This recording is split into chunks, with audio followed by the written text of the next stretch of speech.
शिक्षा जीवन की संजीवनी है जो हमें अज्ञानता के अंधेरे से दूर ज्ञान के प्रकाश की ओर ले जाती है।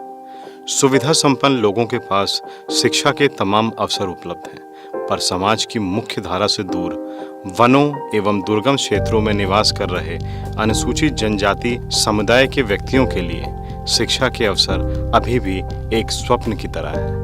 और अगर हम इस समुदाय की महिलाओं की बात करें तो वे आज भी शिक्षा से वंचित हैं। इंदिरा गांधी राष्ट्रीय मुक्त विश्वविद्यालय इग्नू का गठन ऐसे शिक्षा से वंचित समुदाय को उनके द्वार पर व्यवसाय मूलक एवं आवश्यकता आधारित शिक्षा उपलब्ध कराने के लिए वर्ष 1985 में हुआ था। एक तो फीस बहुत कम है, उस कम फीस में हाई क्वालिटी का स्टडी मटेरियल हम लोग देते हैं। जब बच्चे का एडमिशन हो जाता है तो हम लोग एक इंडक्शन प्रोग्राम कराते हैं। इंडक्शन प्रोग्राम कराने के बाद स्टडी सेंटर पे उनकी काउंसलिंग होती है जिसको परामर्श सत्र कहते हैं। योग्य और गुणवान टीचर आकर के उनको पढ़ाते हैं। फिर बच्चों को असाइनमेंट सबमिट करने होते हैं। असाइनमेंट सबमिट करने के बाद उनकी परीक्षाएं होती हैं। विश्वविद्यालय यह कार्य अपने 67 क्षेत्रीय केंद्रों के माध्यम से कर रहा है। क्षेत्रीय केंद्र लखनऊ इग्नू का एक महत्वपूर्ण क्षेत्रीय केंद्र है जो कि हर घर में उच्च शिक्षा की ज्योति जलाने के लिए प्रयासरत है। इस प्रयास को मूर्त रूप देने के लिए इग्नू ने अपना एक अध्ययन केंद्र दीनदयाल शोध संस्थान में खोला, जिसका मुख्य उद्देश्य थारू जनजाति के व्यक्तियों को उनके द्वार पर उच्च शिक्षा के अवसर उपलब्ध कराना है। हम लोगों ने यहाँ पर थारू जनजाति के बीच में पिछले 26 वर्षों से दीनदयाल शोध संस्थान के माध्यम से जो काम किया है, जो एक पहचान स्थापित की है, उस काम और पहचान के कारण मुझे ये विश्वास है कि इग्नू का जो अपना कार्य है वह कार्य निश्चित रूप से बहुत ही प्रभावशाली तरीके से अपने परिणाम को प्राप्त करेगा। थारू जनजाति उत्तर प्रदेश की एक आदिम जनजाति है जो कि जनसंख्या की दृष्टि से प्रदेश की सबसे बड़ी जनजाति है। यह जनजाति सामाजिक, आर्थिक एवं शैक्षणिक रूप से बहुत ही पिछड़ी है और यह भारत नेपाल सीमा पर स्थित वन ग्रामों में निवास करती है। जनपद बलरामपुर का इसकी जनसंख्या की दृष्टि से प्रदेश में दूसरा स्थान है। इस जनजाति की अपनी सांस्कृतिक विशेषताएं हैं जो लोगों को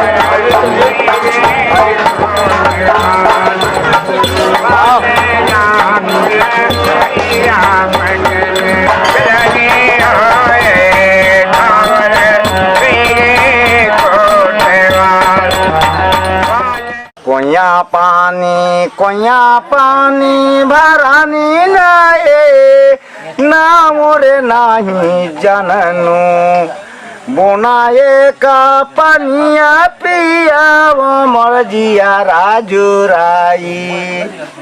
इस क्षेत्र में थारू जनजाति पूरे गोरखपुर से लेकर के लखीमपुर तक पाए जाते हैं। बलरामपुर एक ऐसा जनपद है जहां थारुओं की अच्छी खासी संख्या है और यह समाज प्रकृति में रहता है और अभी आधुनिक शिक्षा से वंचित है। निश्चित रूप से इग्नू के माध्यम से इन समाज के लोगों को शिक्षित होने का अवसर मिलेगा और शिक्षित होने के साथ साथ वो व्यवहार परक, ज्ञान परक शिक्षा प्राप्त करेंगे जिससे वे अपने आर्थिक स्तर को भी ऊंचा कर सकेंगे। दीनदयाल शोध संस्थान पद्म विभूषण श्री नानाजी देशमुख द्वारा स्थापित एक ग्रामीण विकास हेतु समर्पित संस्थान है।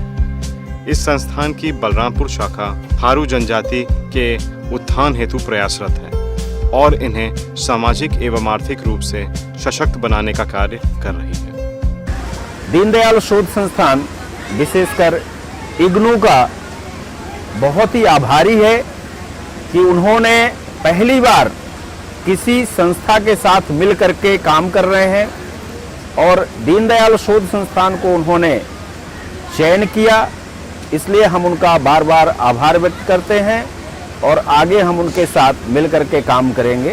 धन्यवाद। इग्नू क्षेत्रीय केंद्र लखनऊ इस संस्थान के साथ मिलकर विगत 2 वर्षों से जन जागरण के माध्यम से थारू समुदाय के लोगों को उच्च शिक्षा के महत्व के बारे में अवगत करा रहा है। हाल ही में क्षेत्रीय केंद्र की टीम ने डॉक्टर मनोरमा सिंह क्षेत्रीय निदेशक और डॉक्टर कीर्ति विक्रम सिंह सहायक क्षेत्रीय निदेशक के मार्गदर्शन में उच्च शिक्षा प्रसार अभियान का आयोजन भौरीसाल नामक ग्राम में किया, जो कि बलरामपुर जनपद के पचपेड़वा ब्लॉक में स्थित भारत नेपाल सीमा से लगा हुआ अंतिम ग्राम है और घने वन में स्थित है, जहां लगभग 5 किलोमीटर पैदल यात्रा करके पहुंचा जा सकता है। इस प्रचार अभियान के बाद थारू समुदाय के काफी लोगों ने इग्नू के रोजगार परक कार्यक्रमों में जुड़ने की इच्छा जताई।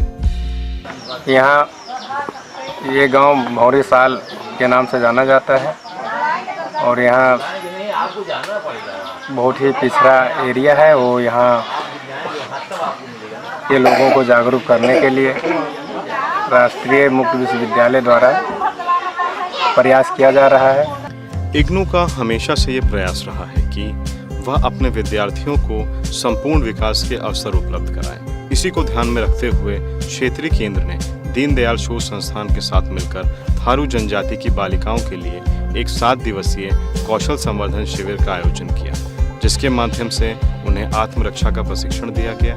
साथ ही साथ उन्हें पोषण एवं आहार तथा स्वास्थ्य के विषय में जानकारी प्रदान की गई। आत्मरक्षा का प्रशिक्षण dragon academy of martial arts Lucknow के सहयोग से प्रदान किया गया। जिस प्रकार से इग्नू का अपना एक आंदोलन है कि हम हर जन जन के द्वार पे जाएंगे और उनको प्रशिक्षित करेंगे, शिक्षित करेंगे और उच्च शिक्षा तक ले जाएंगे निःशुल्क रूप से। उसी तरह ड्रैगन एकेडमी का भी अपना अभियान है कि मिशन ब्लैक बेल्ट के माध्यम से वो महिलाओं को 6 दिन के अंदर ऐसा प्रशिक्षित कर देती है निःशुल्क रूप से कि वे अपनी आत्मरक्षा कर सकते हैं। ड्रैगन एकेडमी ने दिल्ली में हुए निर्भया हत्याकांड के बाद यह निर्णय लिया कि वे महिलाओं एवं बालिकाओं को छेड़छाड़ के विरुद्ध जागरूक करेंगे, ताकि वे इस सामाजिक बुराई से अपने आप को सुरक्षित रख सकें। प्रशिक्षण के दौरान बालिकाओं में उत्साह देखने को मिला। इस शिविर का उद्घाटन श्रावस्ती के माननीय सांसद श्री दद्दन मिश्र द्वारा किया गया। इस शिविर में doctor Afroz Ahmad, member environment and rehabilitation, Narmada control authority, ministry of water resources development and Ganga rejuvenation, government of India ने भाग लिया। इग्नू हमारे देश में बहुत महत्वपूर्ण भूमिका निभा रहा है, खास तौर से दूर दराज के इलाकों में जहां पर लोग सुविधा नहीं मिल पाती है कि वो पढ़ सकें, एक रेगुलर अस्थायी रूप से स्कूल में जाके वो डिग्री ले सकें। इग्नू में बहुत महत्वपूर्ण भूमिका निभाई है। आपने स्किल डेवलपमेंट के लिए तमाम तरह के कोर्स निर्धारण किए हैं जिसकी ज़रूरत है यहाँ पर। खास तौर से अगर मधुमक्खी पालन को ही आप लीजिए, मैं इग्नू को बधाई देना चाहता हूं कि इग्नू इस कार्यक्रम के लिए ऐसे रिमोट एरिया में काम कर रहा है। मुझे पूरा उम्मीद है कि दीनदयाल शोध संस्थान और अन्य संस्थानों के माध्यम से वो बहुत अच्छा काम करेंगे, बहुत काम का अंजाम देंगे। श्री कृष्णा करुणेश, जिला अधिकारी बलरामपुर व श्री राजेश कुमार, पुलिस अधीक्षक बलरामपुर ने भी इस शिविर में भाग लिया और इग्नू द्वारा किए जा रहे प्रयासों की सराहना की। आई एम रियली ग्रेटफुल कि इग्नू ने एक सेंटर यहाँ पे स्थापित किया है, खासकर दीनदयाल शोध संस्थान। इनको मैं थैंक यू बोलना चाहूँगा कि एटलीस्ट इन्होंने इस तरह का प्रोग्राम यहाँ पे इंट्रोड्यूस किया है। अगर हम यहाँ पे लोकल ट्राइबल्स का बात करेंगे तो ये यहाँ नेचुरली यहाँ पे अडॉप्टेड है। They take care of nature. इनको पता है, जितना नेचर के बारे में ये जानते हैं उतना बेटर हम लोग नहीं जानते हैं। तो यहाँ पे अगर हम इनको टेक्निकली ट्रेन करेंगे तो ये best they can harvest the best out of this nature. मेरी पूरी शुभकामना है। मुझे ये आज यहाँ जानकर बहुत खुशी हुई कि आप इस जनपद में और इस जनपद के सुदूर क्षेत्र में दीनदयाल शोध संस्थान के इस प्रांगण में आप सेल्फ डिफेंस की ट्रेनिंग दे रहे हैं, जो आप जनपद के अन्य जगहों पे देना चाह रहे हैं, जिसका मैं स्वागत करता हूँ। शिविर का समापन वीर शिरोमणि महाराणा प्रताप जयंती के अवसर पर किया गया। आज महाराणा प्रताप की जयंती है और यहाँ थारू समाज की तरुण युवतियों को इग्नू के माध्यम से जो आत्म सुरक्षा का प्रशिक्षण दिया गया है वह बहुत ही प्रभावी है। केवल 6 दिनों में प्रशिक्षकों ने जो प्रशिक्षण दिया और बच्चियों ने जो ग्राह्य किया है, दोनों बहुत अच्छा है। और श्रद्धेय नाना जी कहते थे इस प्रकार के अच्छे काम का फैलाव होना चाहिए। तो दीनदयाल शोध संस्थान और इग्नू का यह जो मेल हुआ है, इसका फैलाव सब लोग मिलकर, यानी हम लोग विचार करेंगे ही, ऐसे ही जो पिछड़े क्षेत्र हैं, रिमोट एरिया, बिल्कुल अभावग्रस्त क्षेत्र हैं, नाना जी की भी इच्छा थी। तो इस दृष्टि से हम लोग भी मिल करके और इस अच्छे काम को बढ़ाने का हम सब लोग प्रयत्न करेंगे। कार्यक्रम के दौरान थारू बालिकाओं ने शिविर के दौरान सीखी गई आत्मरक्षा की तकनीकों का प्रदर्शन भी किया। इस अवसर पर इग्नू के अध्ययन केंद्र का औपचारिक उद्घाटन भी किया गया। इस कार्यक्रम के मुख्य अतिथि श्री रमापति शास्त्री, माननीय समाज कल्याण मंत्री, उत्तर प्रदेश सरकार रहे और विशिष्ट अतिथि के रूप में श्री सुरेश राणा, माननीय मंत्री, उत्तर प्रदेश सरकार व श्री उपेंद्र तिवारी, माननीय मंत्री, उत्तर प्रदेश सरकार रहे। इस कार्यक्रम में क्षेत्र के सांसद श्री दद्दन मिश्रा व विधायकगण मौजूद रहे। इस कार्यक्रम के साथ साथ हम लोगों ने तमाम लेक्चर्स कराए यहाँ पर, जिसमें बच्चों को पोषण एवं आहार के विषय में जानकारी दी गई, स्वास्थ्य संबंधित जानकारी दी गई और राज्य सरकार की और भारत सरकार की तमाम योजनाओं का उनको जानकारी दी गई। तो मुझे लगता है कि जो जानकारी यहाँ पर इस अध्ययन केंद्र के माध्यम से, हम लोगों के प्रयास के माध्यम से आप लोगों को मुहैया कराई जा रही है, वो जानकारी आप लोगों के लिए बहुत लाभदायक होगी। दीपक की लौ की तरह ऊपर उठना हम में से हर एक की स्वाभाविक प्रकृति है। इंदिरा गांधी राष्ट्रीय मुक्त विश्वविद्यालय दीनदयाल शोध संस्थान के साथ मिलकर उच्च शिक्षा के माध्यम से सुविधा से वंचित क्षेत्रों में इस प्रवृत्ति के पोषण हेतु अवसर उपलब्ध करा रही है। इस प्रयास को एक सार्थक पहल के रूप में देखा जा रहा है।